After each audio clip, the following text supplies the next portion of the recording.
चलिए खबरों में आगे बढ़ते हैं और बड़ी खबर, छत्तीसगढ़ खेल जगत को एक बड़ा झटका लगा है। अंतर्राष्ट्रीय वेटलिफ्टर की ने घोषणा की है। डीएसपी रुस्तम सारंग ने संन्यास का ऐलान कर दिया है। उपेक्षा से आहत होकर ये बड़ा फैसला लिया गया। डीएसपी रुस्तम सारंग ने पोस्ट कर लिखा, 24 सालों के खेल अनुभव की राज्य को जरूरत नहीं है। सोशल मीडिया पर रुस्तम भावुक हुए, पोस्ट कर जय जोहार के साथ ऐलान किया। रुस्तम को छत्तीसगढ़ का सर्वोच्च खेल अलंकरण मिल चुका है। 2006-7 का शहीद कौशल यादव खेल पुरस्कार भी मिला है। 2007 और 8 का शहीद राजीव पांडे खेल पुरस्कार मिला।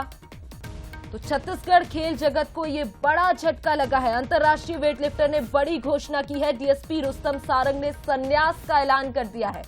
सबसे बड़ी खबर यह है कि उपेक्षा से आहत होकर यह फैसला लिया गया। पोस्ट कर लिखा कि 24 सालों के खेल अनुभव की राज्य को जरूरत ही नहीं है। तो अंतर्राष्ट्रीय वेटलिफ्टर का संन्यास, छत्तीसगढ़ के खेल जगत को यह बड़ा झटका लगा है। तो रुस्तम ने पोस्ट कर लिखा, आज से अभी से खेल प्रशिक्षण और खेल की सभी गतिविधियों में से संन्यास की घोषणा करता हूं। भविष्य में किसी प्रकार के खेल प्रशिक्षण और खेल गतिविधियों में सम्मिलित नहीं रहूंगा। तो एक नजर में रुस्तम की उपलब्धियां भी आपको बता देते हैं। 2007 में ऑल इंडिया पुलिस गेम्स में गोल्ड मेडल जीता था। 2009 में कॉमनवेल्थ चैंपियनशिप मलेशिया में गोल्ड मेडल जीता, जिसके बाद 2011 में वर्ल्ड वेटलिफ्टिंग चैंपियनशिप में गोल्ड मेडल जीता और 2014 में वर्ल्ड वेटलिफ्टिंग चैंपियनशिप में भी गोल्ड मेडल रुस्तम ने जीता है। 2015 में केरल नेशनल गेम्स में गोल्ड जीता और 2006 में जूनियर नेशनल चैंपियनशिप में गोल्ड मेडल रुस्तम ने जीता है।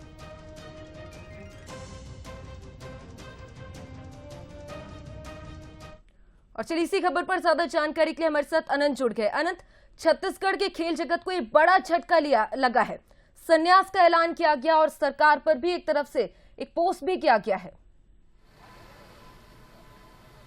बिल्कुल, देखिए, रुस्तम सारंग छत्तीसगढ़ का वो नाम है जिन्होंने अपने 20 साल वेट लिफ्टिंग को दिए हैं और अंतर्राष्ट्रीय स्तर पर छत्तीसगढ़ का नाम रोशन किया है और वहीं भारत का भी नाम उन्होंने रोशन किया है। जिस तरीके से रुस्तम सारंग जो है, उन्होंने खेल जगत में कई अवार्ड अपने नाम किए हैं, कई उपलब्धियां अपने नाम हासिल किए हैं, लेकिन जब आज वो खेल से संन्यास ले रहे हैं तो उन्होंने फेसबुक पे इसका ऐलान किया और जब रिटायरमेंट उन्होंने लिया तो एक तरीके से जो उनका पोस्ट था, जब आप उसे पढ़ेंगे तो साफ तौर पर लग रहा है कि कहीं ना कहीं उपेक्षा से वो आहत हो चुके हैं और उनका कहना है कि आज के बाद मैं कोई भी प्रशिक्षण में शामिल नहीं होऊंगा और इसके साथ ही मैं अब पूरे इस खेल में अब दुनिया में नहीं दिखना चाहता हूं। ये उन्होंने साफ तौर पर अपने पोस्ट पर लिखा है। एक तरीके से उपेक्षा से आहत वो साफ तौर पर नजर आ रहे हैं और जिस तरीके से छत्तीसगढ़ की अगर बात करें तो खेल को लेकर कई सारी गतिविधियां यहां पर देखने को मिल रही हैं।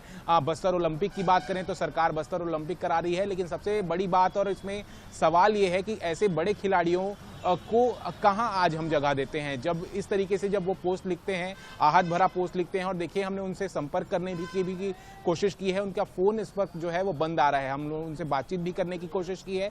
तो देखिए जिस तरीके से एक बड़ा नाम था DSP Rustam Sarang weight lifting के अगर जरिए से देखा जाए तो, और जिस तरीके से ओलंपिक के लिए जो क्वालिफाई मैच थे उसमें भी उन्होंने हिस्सा लिया था। इसके साथ ही कि खेल जगत में उन्होंने कई बड़े सम्मान अपने नाम हासिल किए हैं। खेल रत्न का उन्हें अवार्ड दिया गया, कई ऐसे अवार्ड थे जिसको उन्होंने अपना नाम किया। उसके बावजूद इस तरीके का रिटायरमेंट अगर देखा जाए तो रुस्तम सारंग डिजर्व नहीं करते थे, लेकिन उन्होंने अपने रिटायरमेंट का ऐलान कर लिया है और जिस तरीके से वह आहत अब नजर आ रहे हैं। बिल्कुल अनंत, एक बड़ी खबर है ये और ऐसे बड़े खिलाड़ी जब इस तरह की चीजें फेस करते हैं तो बुरा भी लगता है, लेकिन अब देखना होगा आगे इसमें क्या कुछ होता है। फिलहाल शुक्रिया आपका तमाम जानकारी के लिए।